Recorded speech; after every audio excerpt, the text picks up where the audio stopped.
মিরাজুলের একটা গোল যেন স্মৃতির পর্সা খুলে দিল। ফিরিয়ে নিয়ে এলো মুগ্ধ আবু সাঈদদের স্মৃতি।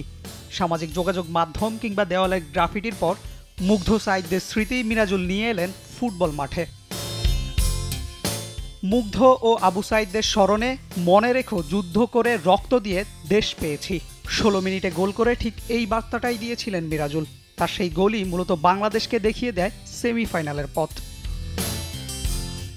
নেপালের আনফা কমপ্লেক্সে শ্রীলঙ্কার বিপক্ষে শুরু থেকেই ছিল বাংলাদেশের দাপট। মিরাজুলের পর শ্রীলঙ্কার বিদায় নিশ্চিত হয়ে যায় বদলিনামা পিয়াস আহমেদ নৌবার গোলে। মিরাজুল আর নৌবার গোলে তাই তো সাফ অনূর্ধ্ব-20 চ্যাম্পিয়নশিপে এক ম্যাচ খেলেই বাংলাদেশ পৌঁছে গেল সেমিফাইনালে। জয় দিয়ে টুর্নামেন্ট শুরু করতে পারায় বাংলাদেশ দলের কোচও বেশ চনমনে।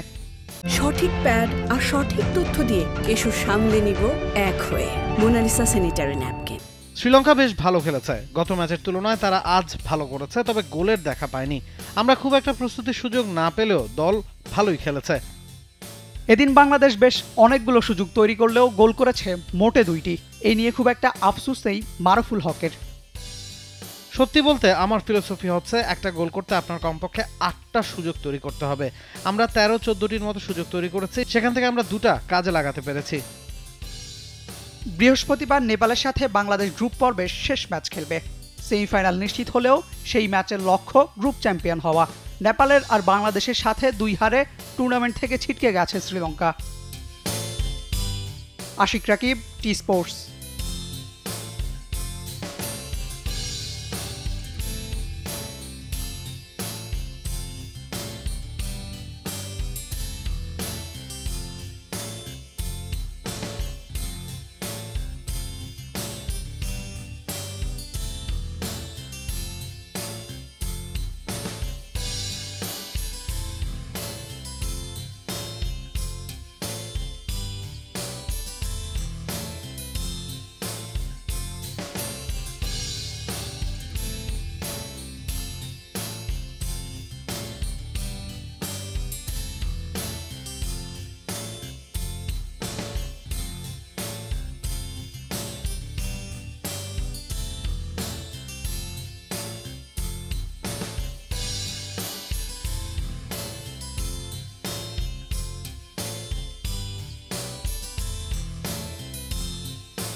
For more updates, subscribe to our YouTube channel and click on the bell icon. Follow us on Facebook and Instagram.